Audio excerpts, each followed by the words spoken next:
All right, YouTube, how's it going?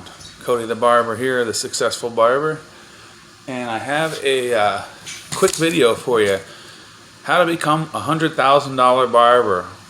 How I'm doing that with only 4 years experience. Okay, so the first thing is I have 5 points here, but I'm trying to think what order.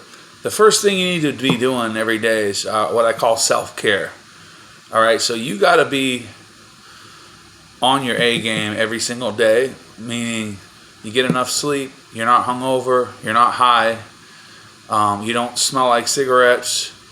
So you want to make sure you look and smell good and your physical appearance is good, okay?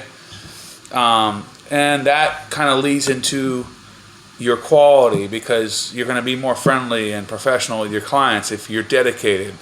Okay, so I'm going to put that into punctuality and reliability. Okay, so that is important. So I own the shop and I've never had a snow day here. So no matter what, I always show up for my appointments. I've never missed an appointment ever. So making sure that you're always there when you say you are, on time, or actually early. If you have a 12 o'clock appointment, be back at the shop at 11:50.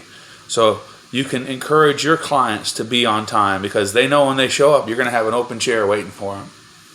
Okay, because they might have other stuff to do. So punctuality, and then that leads into good clients. Okay, that's point number 3. Good clients are going to help you be successful. They're going to show up on time. They're not going to no call, no show you. They're going to tip you well.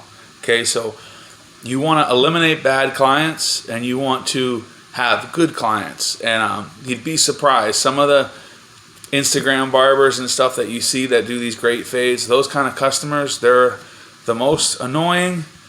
They tip the least. They take more of your time. So the kind of haircuts that are profitable a lot of times are just your regular old haircuts. So learn how to do regular haircuts. It's not about doing fades all the time.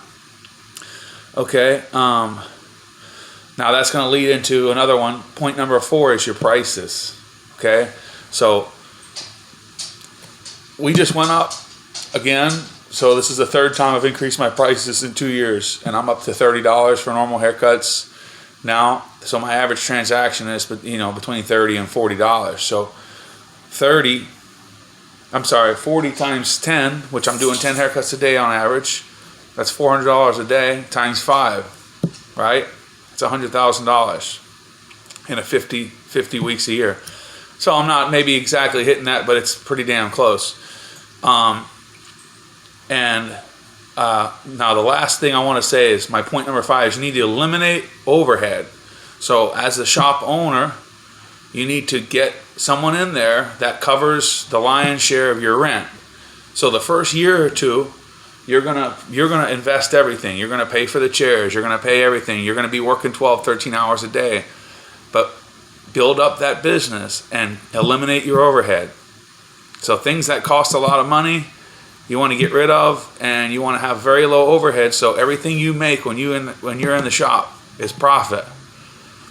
That even boils down to your commute and stuff. You want to find a shop that's close to you. You want to open a shop that's close to you. You want to have something that has the heat included, maybe if you live in a cold climate. Something, you want to eliminate these costs so you can profit more. And so how I worked out my rent was basically my chair renter pays most of the rent for the shop, and I cover all the other expenses as far as insurance, electric, phone, but I did take the initial investment. But on top of that, when I get a second barber, then I'll actually make some passive income, because I could do commission, but I don't really have the time for that. So I just like doing it this way. I'd rather make money cutting hair instead of trying to squeeze every dime I can out of the people that work here, because I'm trying to build a long-term brand here. So I want my barbers to make good money, right? I make good money cutting hair, not taking money from people. So they rent their chair at what I think is a fair price, which for my barbers, it's probably about 15% of their take-home income. give or take 10 to 20%, but it kind of works out to be about 15. And I feel like that's a fair amount, you know? So anyway, self-care, punctuality, good clients, raise your prices, and eliminate overhead. Now, I want to go back to point number 4 about your prices, because you don't want to mass appeal, okay? You want to eliminate bad clients by increasing your prices, okay? The people that don't value you will stop coming in when you go up on your prices, right? So stop trying to be the cheapest barber in town. You're a skilled professional, so you deserve to be making, $30 to $75 an hour or even more.